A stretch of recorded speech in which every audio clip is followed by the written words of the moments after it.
والذین هاجروا فی اللہ من بعد ما ظلموا لنبوئنہم فی الدنیا حسنہ وَلَأَجْرُ الْآخِرَةِ أَكْبَرُ لَوْ كَانُوا يَعْلَمُونَ صدق اللہ العلی العظیم۔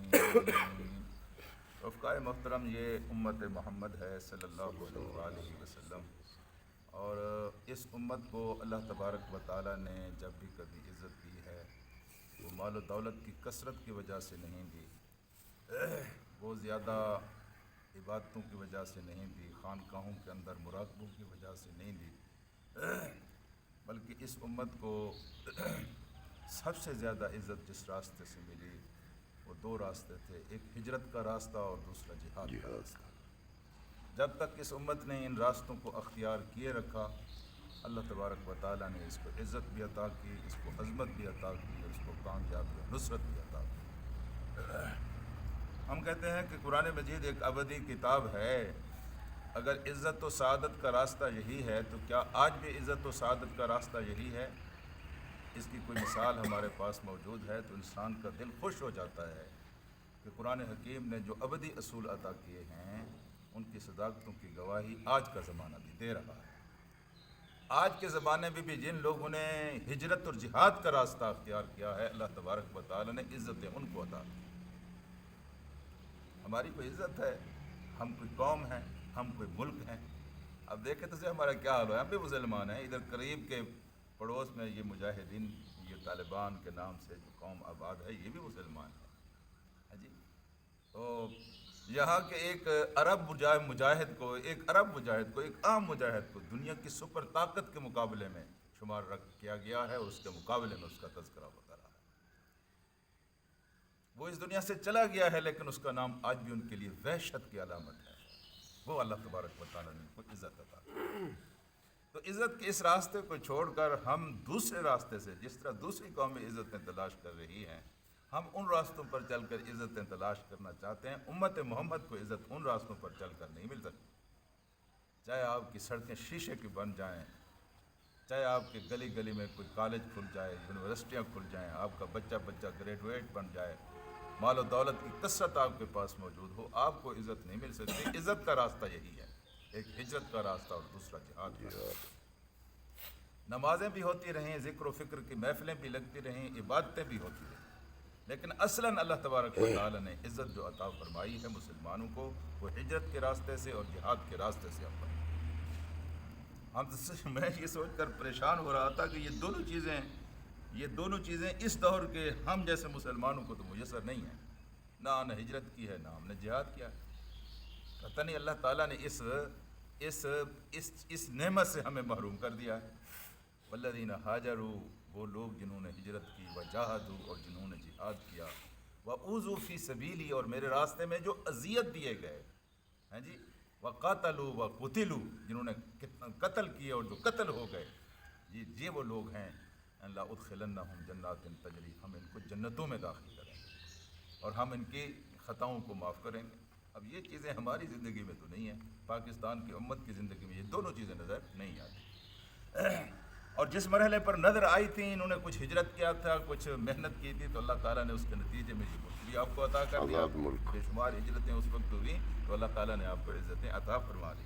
اب قرآن حکیم نے کیا، والذین ہاجروا فی اللہ، وہ لوگ جنہوں نے ہجرت کی فی اللہ، اللہ کے لیے ہجرت۔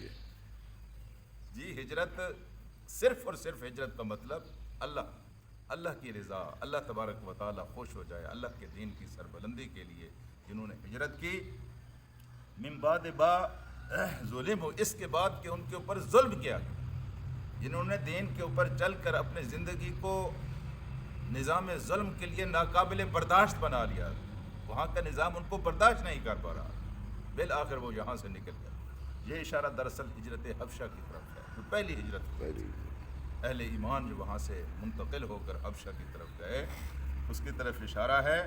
اور پھر اللہ پاک نے ان لوگوں کو وہ عزتیں عطا کیں، آپ سن کر حیران ہوں گے کہ رسول اللہ صلی اللہ علیہ وآلہ وسلم کی محفل لگی ہوئی ہے، اور کچھ سردار، ظاہر اقتدار کے بعد تو سردار ہی آگے آتے ہیں، کچھ چودھری، کچھ سردار آگے آ کر بیٹھ گئے، اس کے بعد اللہ کے رسول کے وہ غریب صحابہ جنہوں نے ان ہجرتوں اور جہادوں کے مرحلوں سے گزار کر زندگی گزاری تھی، وہ آئے تو صاحب ظاہر اگلے والی نشستیں تو ملی ہوئی تھیں اور آگے سارے سردار بیٹھے ہوئے تھے۔ جب ایک غریب صاحب آیا تو اللہ کے رسول صلی اللہ علیہ وسلم نے فرمایا سرداروں سے ذرا آپ پیچھے ہو جائیے، ان کو جگہ دیجیے۔ تو وہ پیچھے ہٹ گئے۔ ایک دوسرا غریب صاحب بھی آیا، پھر آپ نے کہا سردار صاحب ذرا پیچھے ہو جائیے، ان کو جگہ دیجیے۔ سردار تو تھے وہ۔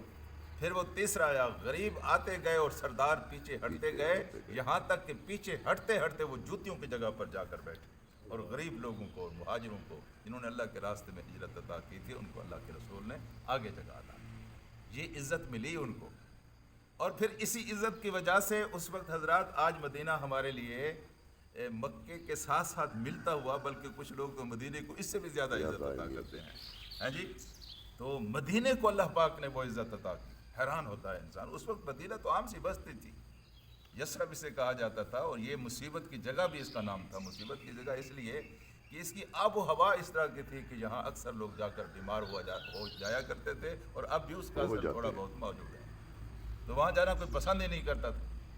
لیکن اللہ کے رسول صلی اللہ علیہ وسلم نے اور مہاجرین نے جب ہجرت کر کے اس کو عزت عطا کی، تو وہاں کے گداگر جو ہے یہاں کے بادشاہوں سے بھی اچھے لگتے ہیں، اور بادشاہیں دل میں تمنائیں لے کر مرتے ہیں کہ کاش ہم وہاں مریں، اور قوموں کی قسمتوں کے فیصلے وہاں بیٹھ کر ہوا کرتے تھے۔ اللہ پاک نے ان کو وہ عزت عطا کی۔ تو فرمایا یہ ہے کہ جو ظلم کے بعد ہجرت کر کے یہاں سے نکل گئے، لَنُبَوِّئَنَّهُمْ فِي الدُّنْيَا حَسَنَةً، ہم ان کو دنیا میں بھی بہترین ٹھکانہ عطا کریں۔ پھر اللہ پاک نے ان کو عطا کیا ہے مدینہ کے اندر۔ حضرت عمر کے دور میں ہر مدینے کے باشندے کو وظیفہ دیا جاتا تھا، اور مہاجرین کے لیے جو وظیفہ تھا وہ دوسروں سے بڑھ کر تھا۔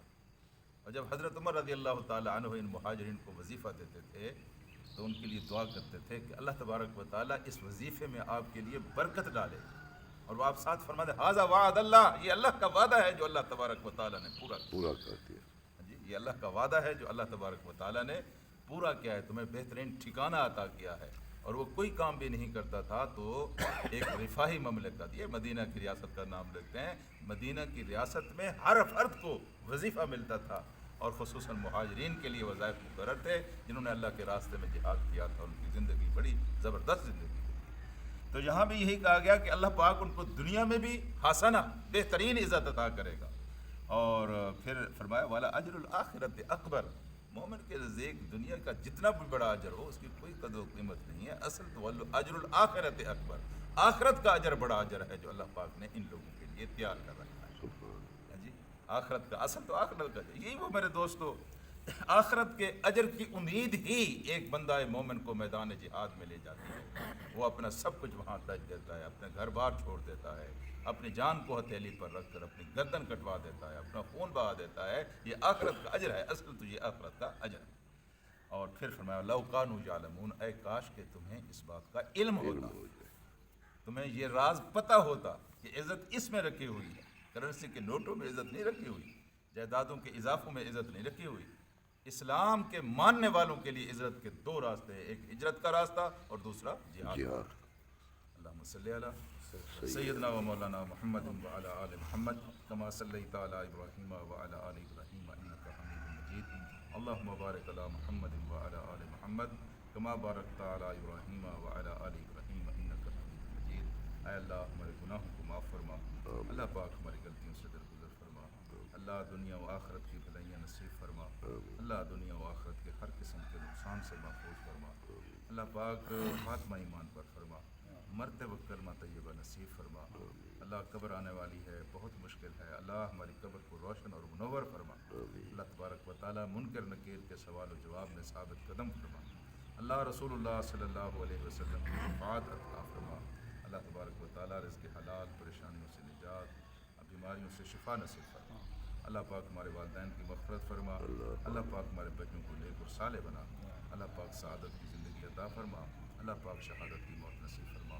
وصلی اللہ تعالیٰ علی خیر محمد وآلہ وصحبہ اجمعین۔